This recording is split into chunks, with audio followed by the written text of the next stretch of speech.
Go. Good to go.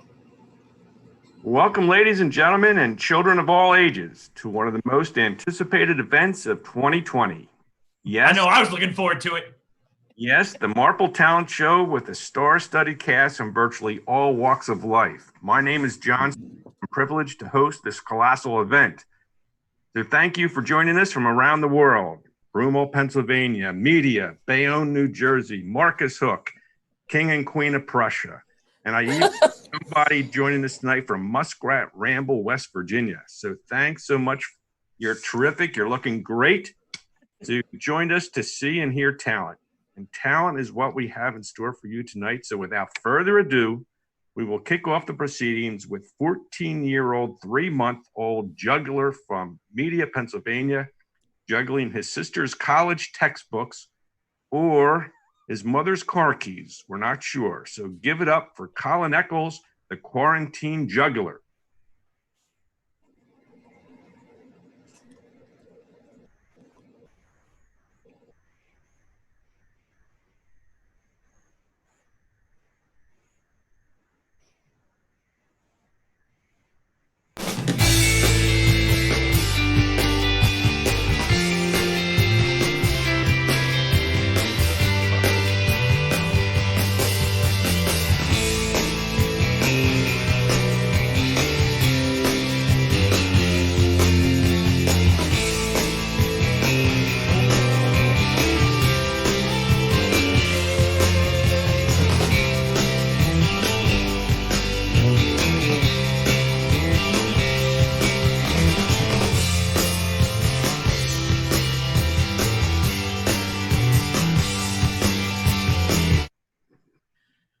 I don't know about you, Kristen, but the one thing that I've always been told about juggling is that you don't look at your hands, you look at the items you're throwing. So you got to make sure that you're really thinking through all that stuff.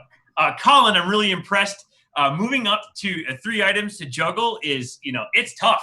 It's real tough, man. I'm impressed. Highly impressed. Good skill to learn because you never know when you might have 3 apples and you have to grab a 4th. So keep it up. Yeah, same here. Really impressive. I have always wanted to learn how to juggle, and just the sheer understanding of where your hands need to go and where the balls are going to go. It's just made me never want to really commit to trying. So very impressive quarantine skill developed. Good use of your time, Colin.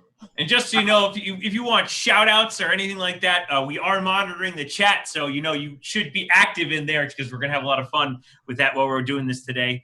And I'm going to introduce my co-host here. This is Kristen Mitchell. For those of you who don't know, she's amazing. I just want to make sure to say everyone knows exactly who she is. And and thanks again for John Strain doing his thing over there. So it's a really good time to have you guys all here with us today. Awesome. All right. Okay, so next we have a duo who has been performing on stage, screen, and television, and in churches around the world. From Rose Tree, Pennsylvania, and Vienna, Virginia, the dynamic duo of Susan Geyer and Karen Nelson singing "We're Good" from the Broadway show Wicked. So take it away, ladies.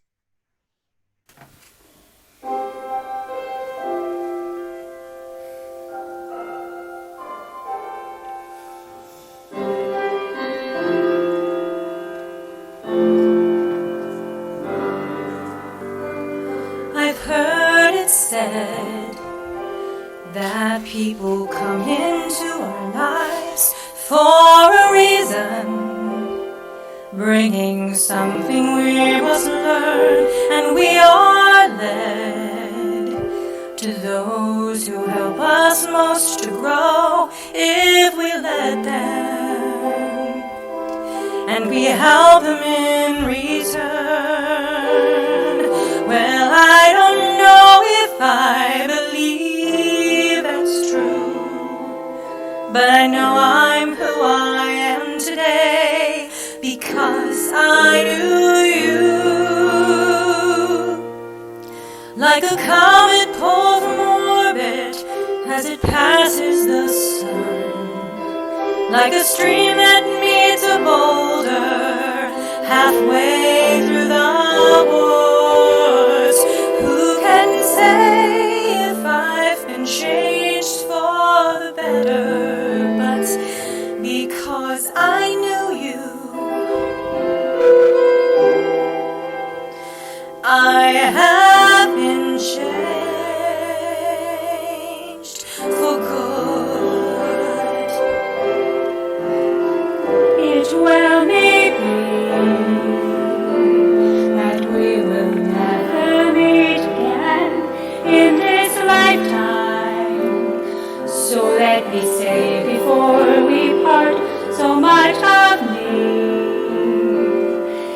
made of what I learned from you.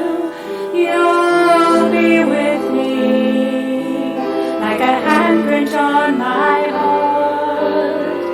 And now whatever way our stories end, I know you have written mine by being my friend. Like a ship blown from its mooring by a wind of the sea, like a seed dropped by a skybird in a distant wood. Who can say if I've been changed for the better? But because I knew you, because I knew you, I have been changed for good. And just to clear the air, I ask forgiveness for the things I've done you blame me for. But then I guess we know there's blame to share, and none of it seems to matter anymore. Like a comet pulled from orbit as it passes the sun, like a stream that meets a boulder halfway through a wood. Who can say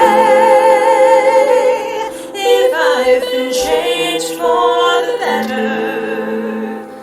I do believe I have been changed for the better.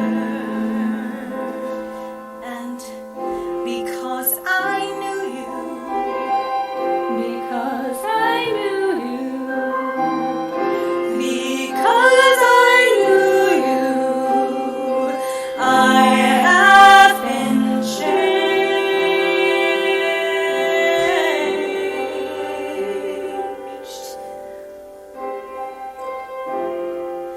for good.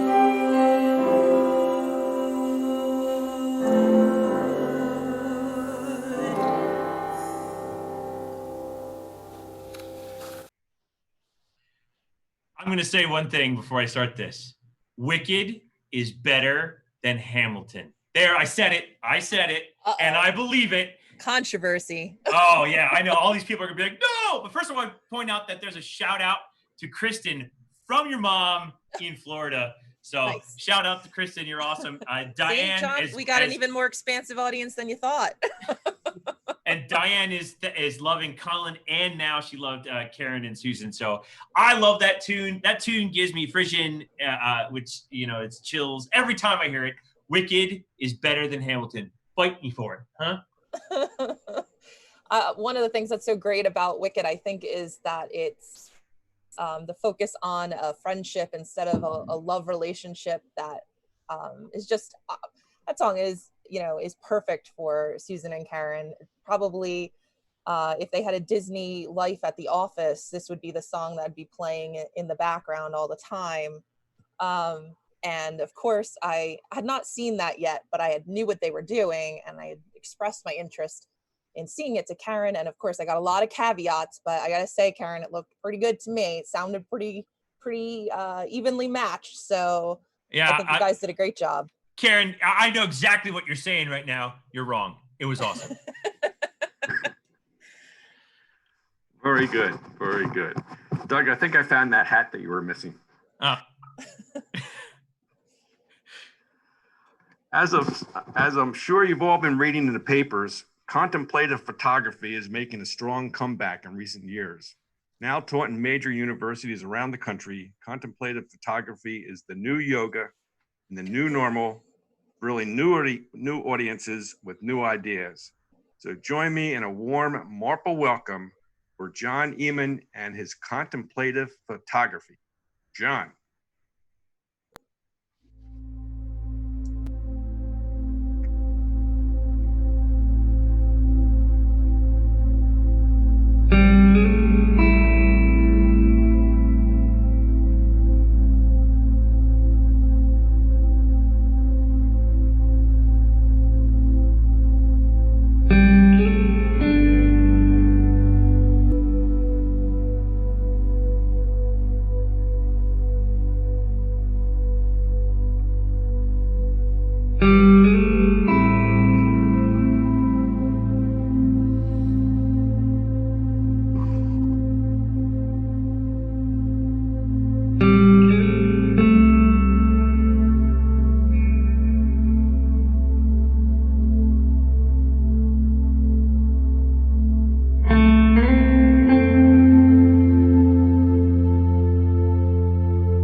All right. Yeah, you never really understand how much detail is in just like a blade of grass. And John does a really good job. John does a really good job of, like just showing like the individual like plant cells in the pictures, and just like, wow, think about how microscopic the universe becomes and how like grand it can be. It's pretty impressive, and his pictures really showed that. Just a bunch of shout outs here. We got we have a Pursley family lovers of Kristen and Susan and Karen, and Judy and Diane also love John's eye for photography. So yeah, really impressive work from John. So thanks a lot, man. That was really awesome. One of the things I was so excited about with doing this talent show in this format was it gave us a chance to showcase talents that don't normally translate to an on-stage performance, and that is a perfect example of it. And I have a little bit of insider information. We're working, last year we did John was kind enough to lead a class, a one-day thing where he gave everyone some techniques, and then they went out, took pictures, and then they came back and looked at them again. And we're working on trying to do something like that again, but in a little more extended period of time, so that you would have like little instruction and then a week to go out and take pictures and come back and look at them. So keep your eyes open for hopefully more information if we get that together in the near future. But thanks, John, for sharing that. Yeah, I know I loved that class because I took that class. That was a lot of fun.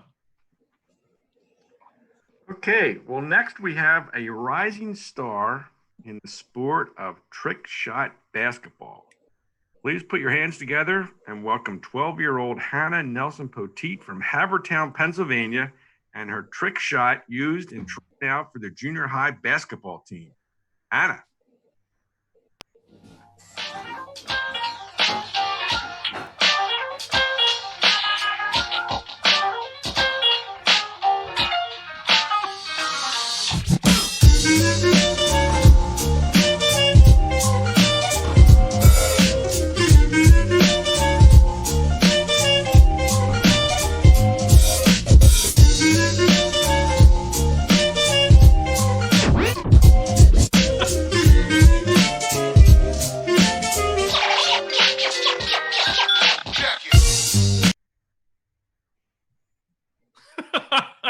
Short but sweet. I love the fact that there was slow motion of the shot.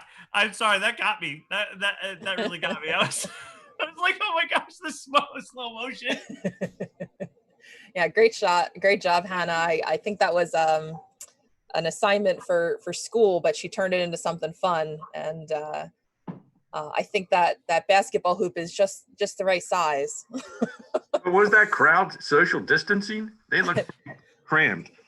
I think that was a Ben edition, so that was his editorial license on that clip. They weren't all in Havertown, huh? And Christina Pursley says that, Hannah, that was awesome. So great job, Hannah. We're really proud of you. That was really funny. Thanks for the laugh. We appreciate it. Okay, the inventor of the Rube Goldberg machine is right here with us tonight. Forbes magazine predicts that this machine will be the next billion-dollar hit. Here to explain how this new machine will change our lives forever, welcome back Colin Rube Goldberg Eccles, a man of many talents.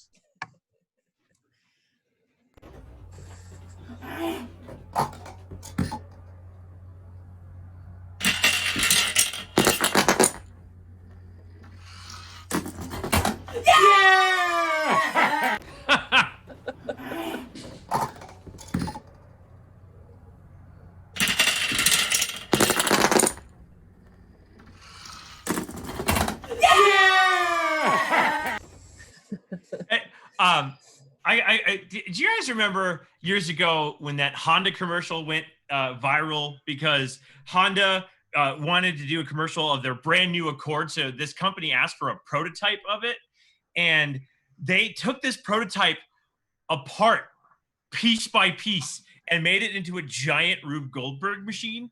That was actually how, and I was an adult, full-grown adult, before I knew that this thing existed. I'm being honest, like I've experienced a lot of things in my life, but then I was like, what is this Rube Goldberg stuff? And it was that I was definitely like in my 20s when I found when that it was like late 20s, and Honda got so mad when they took that car apart apparently. But I would have to say Colin's was better.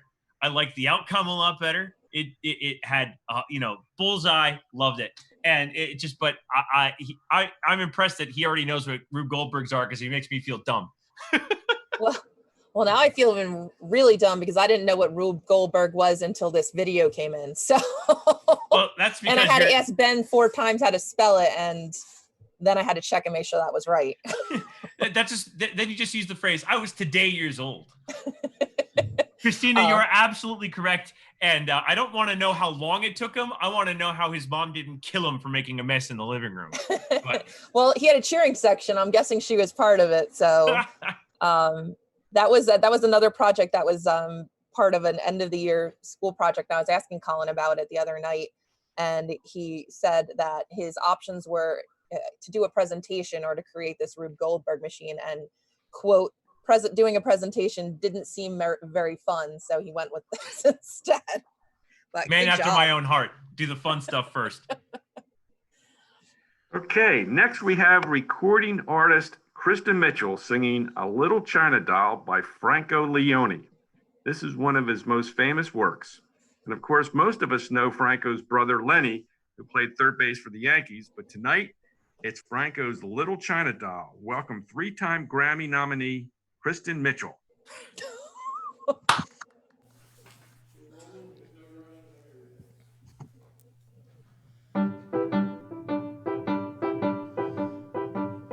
little china figure on a little bracket set.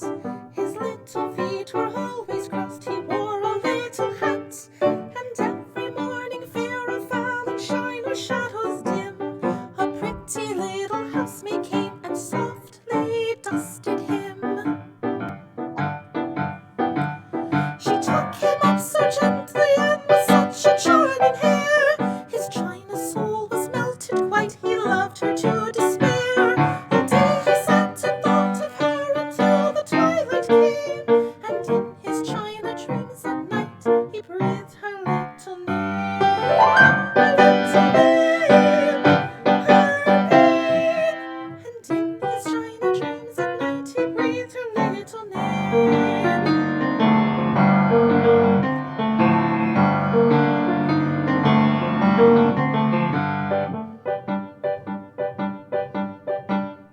One day while being dusted in his joy he trembled so to feel her little fingers that alas she let him go. In vain she tried to grab him back, fate willed that they should part. He fell against the fender ridge and broke his little heart. She gathered up his fragments and she told a little lie, expounding to her mistress how the cat had made him die. And then the following morning, when the shelter's back she thrust, she spoke his little epitaph. There's one thing less to dust. Oh, there's one thing less. One thing less to dust.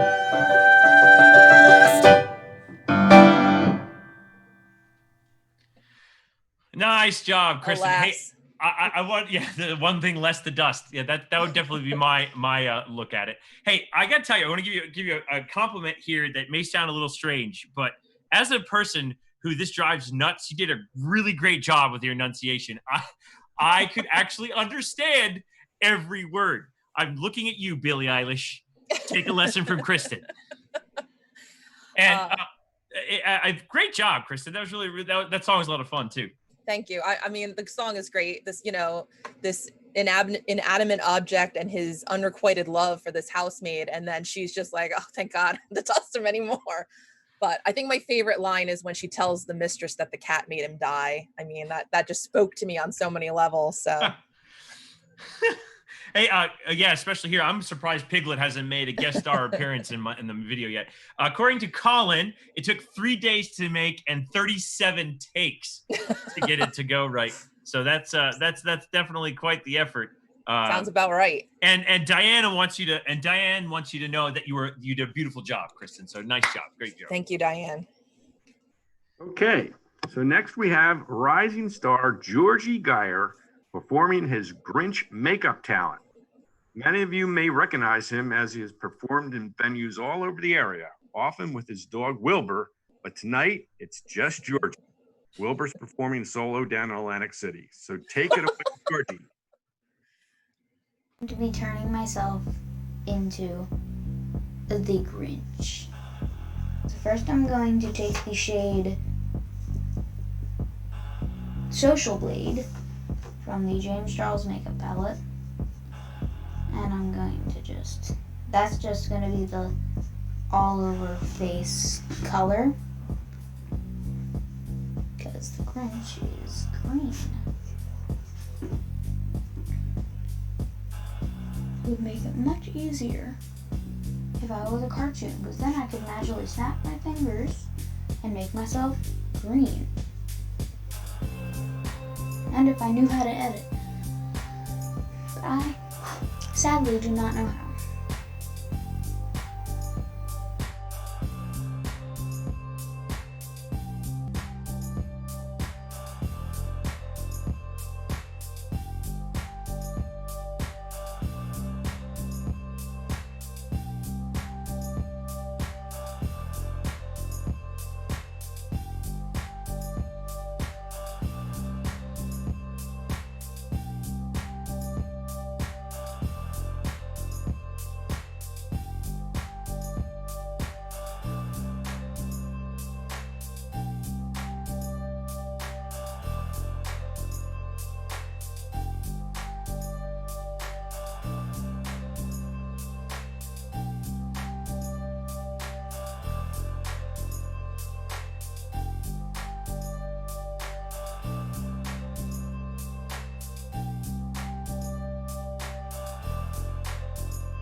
Ain't good enough.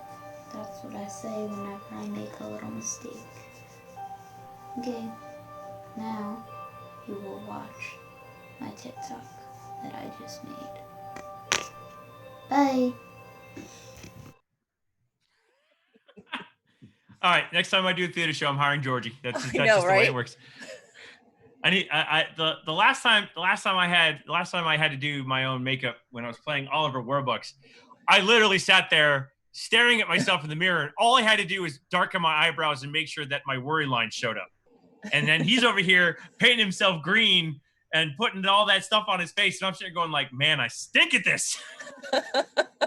I was really, really impressed with like the contouring too, because it's just so much more than just painting your entire green, there's so many layers, and I love watching it in fast motion and seeing all the stuff that's going on. I really wish we could have showed the whole TikTok video, because it's really cool because he's singing along to the Grinch song, but we didn't put it in here for copyright purposes, but I'm sure it's out there somewhere if anyone wants to go check it out. Hey, Georgie, yeah. You think you can get me some hair? He can paint some on. Bazalo 1971, so I don't know who you are, said, great job, Georgie. So thank you for that compliment for Georgie. I'm really impressed, Georgie. That was pretty impressive. And keep watching James Charles, because you're definitely picking up his techniques. He does a really great job with his channel on YouTube. you want to check out some of that makeup stuff. Like I've actually looked at it for how to do theater makeup. He's pretty good, and George is picking it up way faster than I do. He was moving pretty fast there. Okay, storytelling is a lost art. Who will be the next Mark Twain, Will Rogers, or Samuel Clemens? Well, we may have found them right here on our stage tonight. Based on their neighbor yelling at them, here's Anne McGovern's story called Too Much Noise, performed by Mike Poteet. A long time ago, there was an old man named Peter who lived in a very old house. The bed creaked, the floor squeaked. Outside, the wind blew the leaves through the trees, and the leaves fell on the roof of the house. Swish, swish. And inside, the tea kettle whistled, hiss, hiss. Too much noise, thought Peter. He went to see the wise man of the village. My house is too noisy, he told him. The bed creaks, the floor squeaks.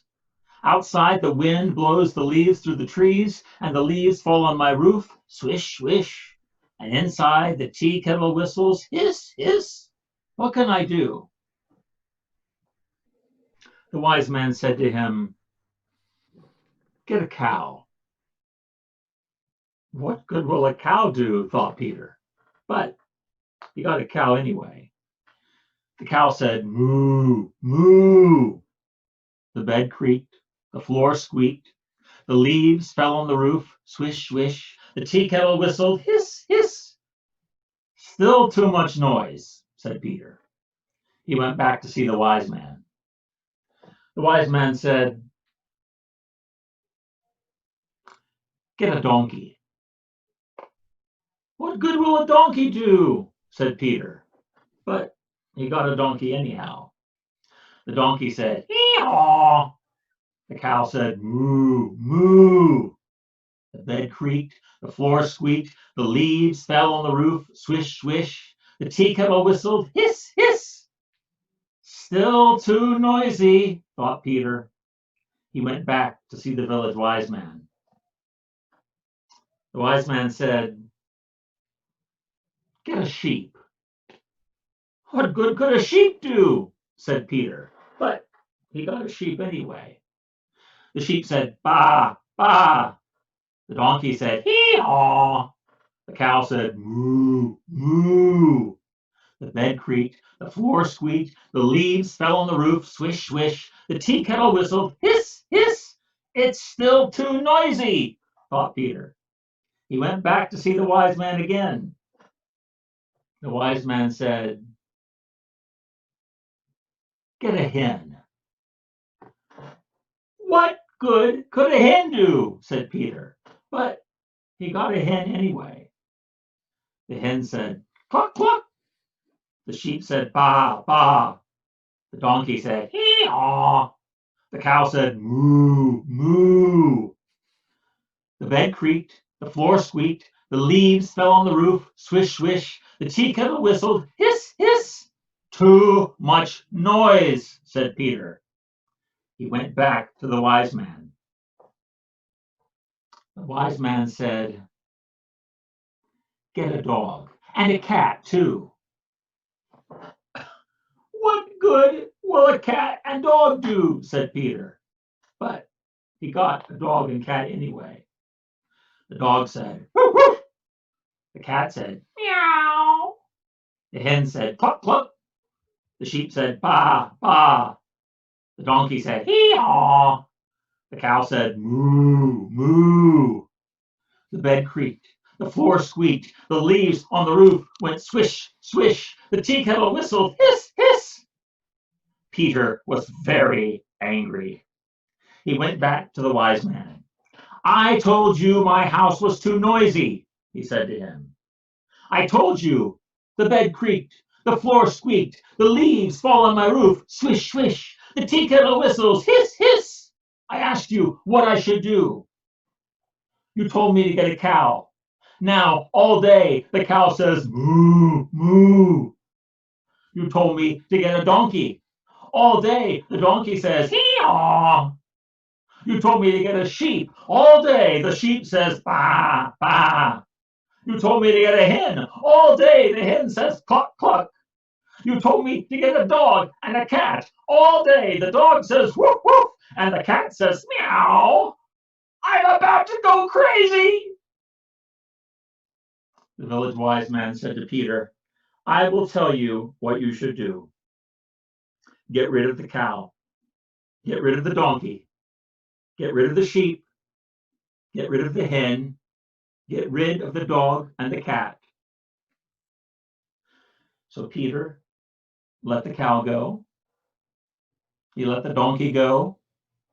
He let the sheep go. He let the hen go. He let the dog and the cat go. The bed creaked. Oh, thought Peter, what a quiet noise. The floor squeaked. Oh, thought Peter, what a gentle noise. Outside, the wind blew the leaves through the trees, and the trees' leaves fell on the roof. Swish, swish. And inside, the tea kettle whistled. Hiss, hiss. Oh, thought Peter. What a gentle, quiet house I have. And he went to bed that night and dreamed a very quiet dream. That was one of my favorite stories as a kid. It's called Too Much Noise by Anne McGovern. And I still love it all these years later and hope you enjoyed it too. You know, that reminds me of Aaron Copland has this great tune called I Bought Me a Cat. And it goes through all the animal sounds that, like, it was kind of like that speak and spell thing when you pulled the string and it would like spin the arrow and it would go, a cow says, murr, but it was like done in a song form. And it was more of the more phonetic way that the sounds went. And for some reason, by the way, because the way that he was telling that story, I instantly started thinking about that I Bought Me a Cat song by Aaron Copland. And it was just like, oh yeah, I bought me a cat, my cat pleased me. And I was like, oh, okay, yeah. And I just love the way he like he phonates the animal sounds, because it was like it gave me reminiscence of that piece of music that I performed a number of times in my career. It's pretty cool. It made me think about Minecraft and how, if anyone doesn't know, it's a video game where you sort of have an open world and you build things and you can have all these farm animals. And I always make sure that I build my farm far away from my house because the animal noises are extremely annoying. So I really, really identify with this story. Diana says that she loved Mike's storytelling while he was doing it too. So that, like, you know, he did a great job with that. It's awesome. It was really good. When Guys and Dolls opened on Broadway in 1950, Doug Ballard was not there. How do you know? Here to perform the Fugue for Tinhorns from that show. So, ladies and gentlemen, welcome Doug Ballard along with two other cast members and their three-pronged lamp from Drexel Hill, Pennsylvania, singing from Guys and Dolls.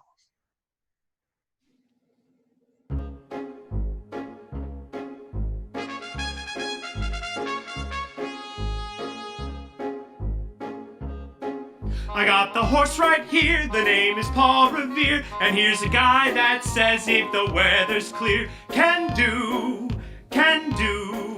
This guy says the horse can do. If he says the horse can do. I can't Valentine, cause I'm the morning line. The guy says the horse can do. 5 to 9, but look at that, says the horse wins by a half. This guy says here in the telegraph. For Big Hero fight, his throat's alright. This guy and the horse if it rained last night. I was Valentine's, the morning horse looks fine. Behind the jockeys, the horse is a friend of mine. Just need a minute, boys, I got a sweet box noise. It says the great grandfather was a noise. I just pour it beer, just brave on steer. It's from a handicap, but that's brave sincere. I get Valentine's, cause I'm the line in line. The giant guy says the horse show is 5 to 9. So make it epic half, you had to buy a half. According to this, here is a telegraph. Every time, Valentine, I got the horse right here.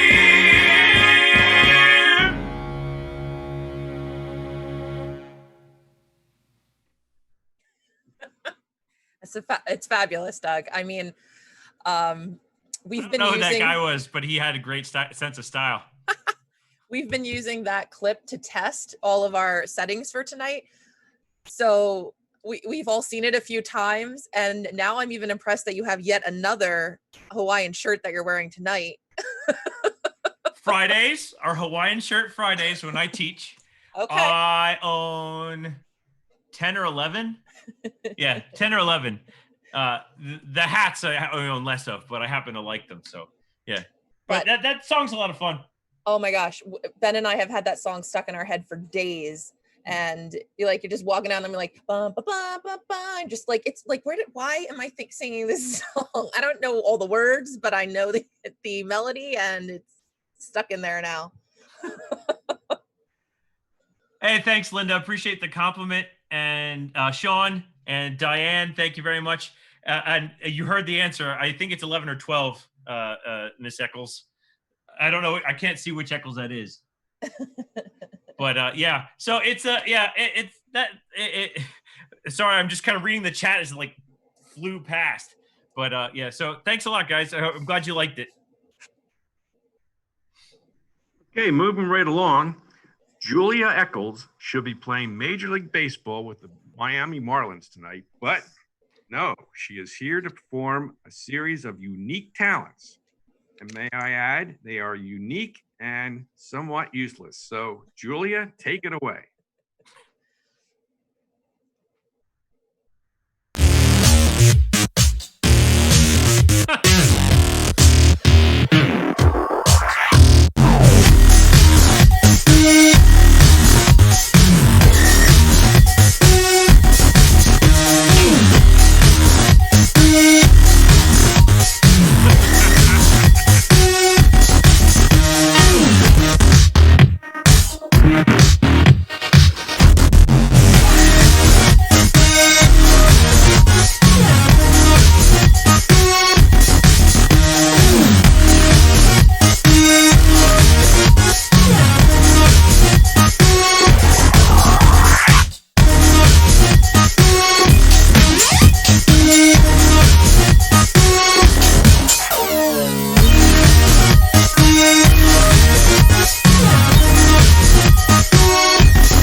I was worried there for a second at the end, though, that those were bowling balls. And I was like, oh, God.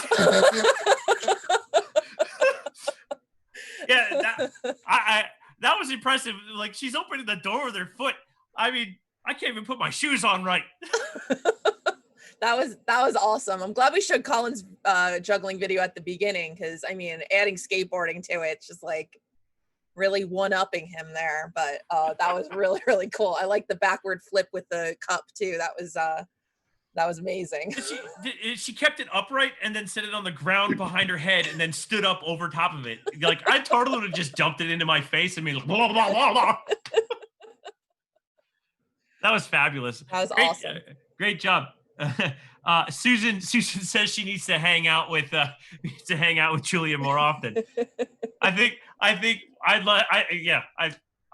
would love to learn some of those skills. I feel like a big klutzy dunce around that. So Hey Doug, when you can open the door like that, let me know. I want to come over.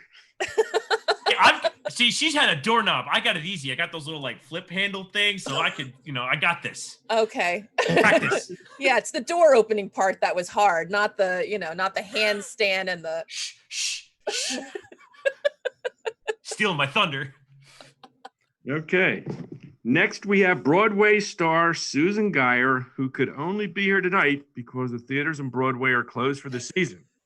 So now to perform Stars and the Moon from Songs for a New World by Jason Robert Brown, please welcome four-time Tony nominee Susan B. Geyer.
Nicely done. Nicely done. I got to tell a story. I got to tell a story about Sue.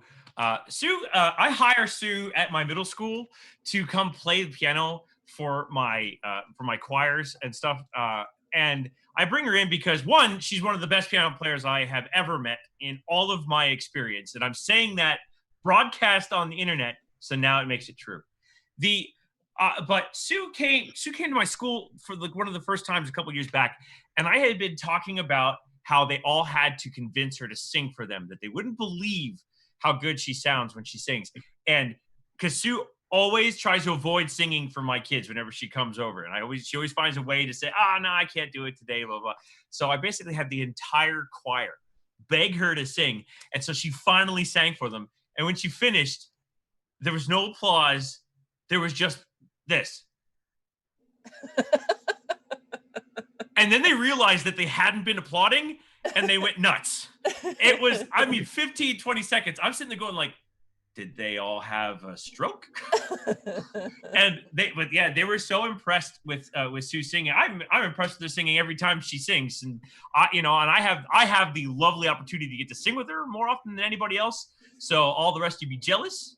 And yeah, she just you can't beat it. And then you just gotta love the really excellent story you get out of that song that she chose too. She has great literature selection on that one too.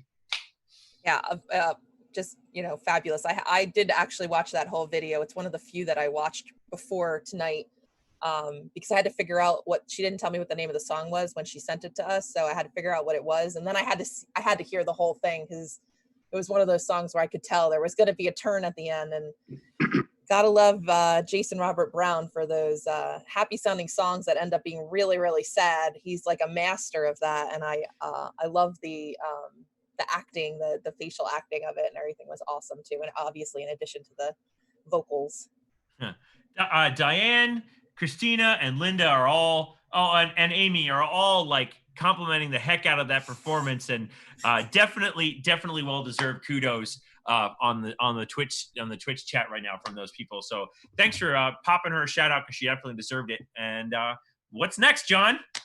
Well, the multi-talented Colin Eccles. Remember the Juggling and the Rube Goldberg machine? Well, he's back. He's back from his recent tour with Penn and Teller to do his own style of magic. Colin has been performing magic since 6th grade when he made his report card disappear. This for audiences all over the planet. So please welcome back Colin Eccles. Remember these 2 cards. Now tell me when to stop splitting in half. Stop. Oh, it didn't work. Stop. Okay. So I'm going to put it into 4 decks.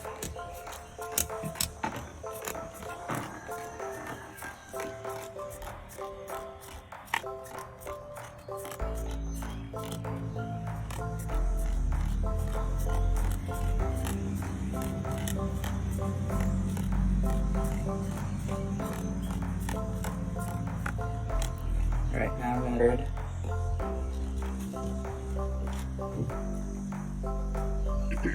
shuffle these 2 together.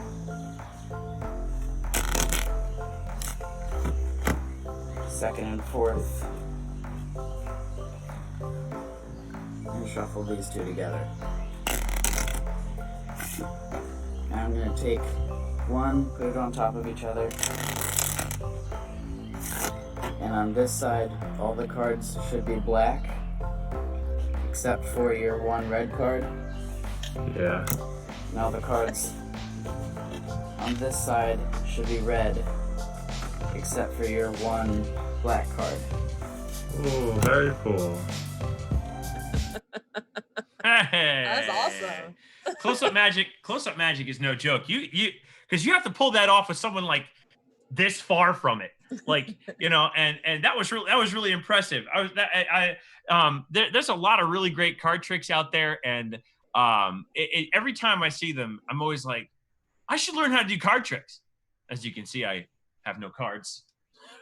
So, but Colin did it. Colin, man, that was really, really kind of awesome. I'm watching. I'm like, what? He's counting cards. No, he's not counting the cards. What? Oh, got me. Great job, Colin. My magic consists of: is this your card? Is this your card? Is this your card? Yes, I just happen to have a deck of cards on my desk from leftover from the youth group retreat. So, I've all got a kinds metronome. of stuff. I can make the metronome disappear. Watch. That was great, Colin. Good job. Yeah, Colin, nice job. Linda and Diane. Diane says jaw drop. I love that. And he said Colin says he has 3 more tricks. So you have to bring him to church and do them. That's the way it works. Okay. Well, many of us think of charcoal as a way to cook hot dogs, but Miranda Blanca uses charcoal as a medium for art. So tonight she is here to discuss her latest masterpiece entitled "It Looks Bad Up Close." Please welcome Miranda. Hi, it's Miranda. So for my video, I'm finishing a portrait of Mitch from Pentatonics. I started this when I was in school for my studio art class. It was one of my last projects of the year, but school got let out, so I never got to finish it. But I picked it up the other day, and I figured I'd finish it for the talent show. This is one of my favorite projects. I've probably poured about 7 hours of time into this. I'm really sad I didn't get to finish it in school because I had a lot of fun in that class. It was one of my favorite classes. But I'm glad I got to at least finish it at home. I did it with 4 different colors. They're meant for Conte, but I just decided to shade it normally. So you can see I only used 4 colors to do the entire thing. But yeah, I'm glad I got to finish it at least for something. So yeah, enjoy.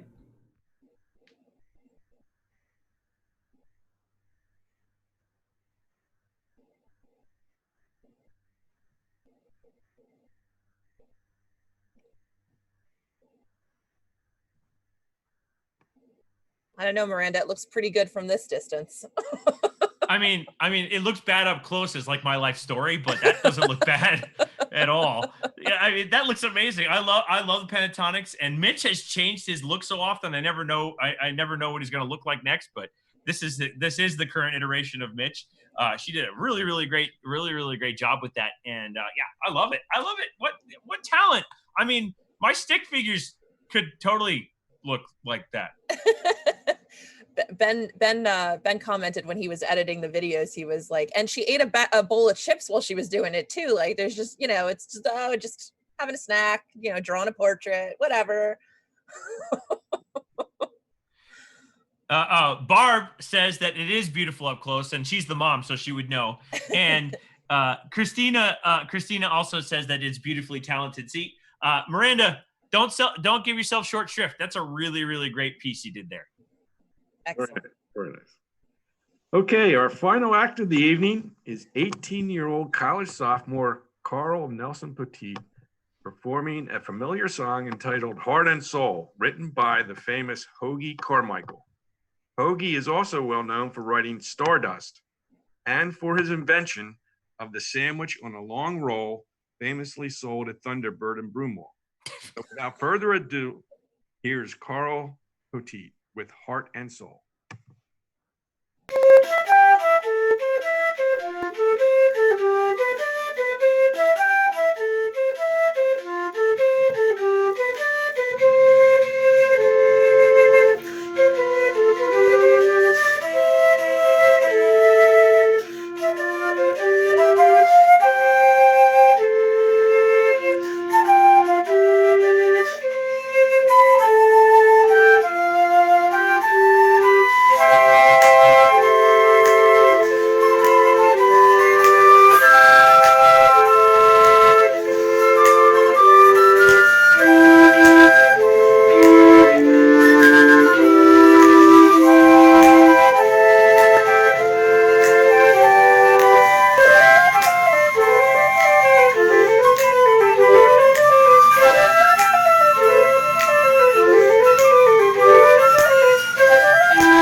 At first, when he first came on, I was just like, he reminds me of like that, the goth kid who listened to too much Cure when I was in high school. And then he was like, hey, here's my Eagles hat. Hey, here's this. And then I'm like, holy cow, listen to that technicality on the flute.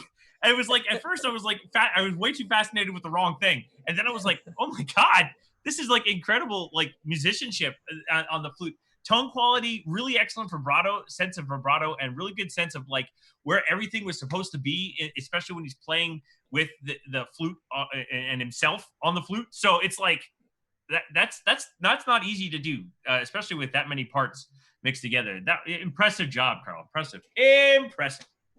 And not only did he obviously perform all those roles himself, but he actually made that arrangement himself. He wrote the arrangement for it. So came up with all the thing. I knew that was happening. I purposely had not watched that one because I wanted to see it here first. And snaps for the snaps, Carl. I know that was your favorite part. But the whole thing, the fast-paced part at the end was so cool. Heart and Soul has a special place in my heart. It's one of the first things I learned to play on the piano from a friend, like four-handed, and I still can't play the whole thing just by myself. I can only play one part or the other part, but that was just awesome. And yet another one of those songs that gets in your head and stays there. Miranda, by the way, you have a request for a commission for your artwork in Sean's house, and we have Christina and Barb and Diane. All he wrote that arrangement. Diane, sorry, he wrote that arrangement. So yeah, you should. That's the extra impressive part about that whole thing. And but major compliments from everybody on Carl's playing there, and that was a lot of fun. I enjoyed the heck out of that. That was some good stuff. Well, folks, that brings us to the end of an exciting and hopefully enjoyable evening with a star-studded cast from the Marple Presbyterian Church in downtown Marple Township, Pennsylvania. Until next time, take care, stay safe. Remember to tune in for the next online church service being broadcast this Sunday morning at 10:30. See you all then.